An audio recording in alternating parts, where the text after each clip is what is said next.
Hi, everyone.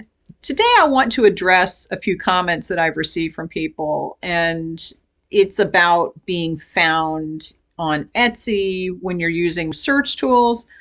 And I think that people are misunderstanding what tools are for. And I think, and it could be that this is what people expect. I think that people think that if they go in and get all good grades in the tool, that their sales on Etsy are immediately going to increase. And that's exactly what happens. That's not what the tool is for. Yes, it is to increase your sales, but it's really to increase your traffic. And once you get the traffic, then the product has to match what people want. The product has to be desirable. It has to match the search phrases that you're putting in. And it's not a guarantee that you're going to get more sales. It probably will get you more traffic, and that's the idea. Now, the idea of traffic and a conversion rate is basically just a metric that tells you, for every 100 visits that you get online on your e-commerce shop, you should get 1 to 2 sales. That's the average e-commerce conversion rate is about 1 to 3%. It varies. I've heard people say 1 to 2, 1 to 3. I use 1 to 2. So that means for every 50 people that come to your listing, one person should buy it. And that's just a general rule. Some people have a much higher conversion rate. Some people have a lower conversion rate.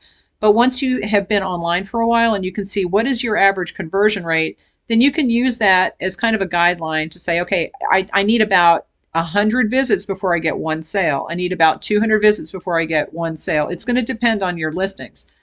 But changing the number of visits to your listings is not a 100% guarantee that you're going to get more sales.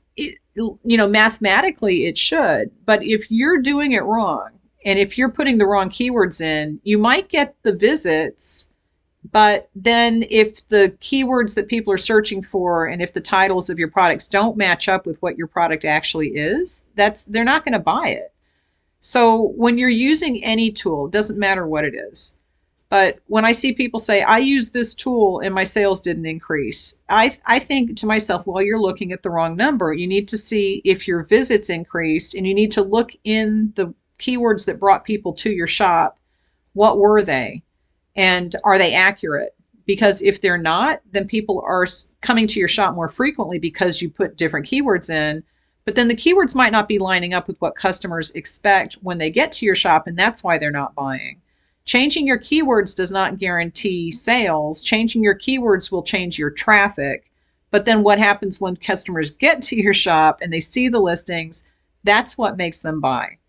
So I just wanted to put that out there and make sure, basically the message is make sure that your titles, tags, and descriptions match the listing, because I've seen a lot of things that don't. And I've seen a lot of people put keywords in their listings that are just a little outside of what the product is because it's a good keyword and they want that traffic.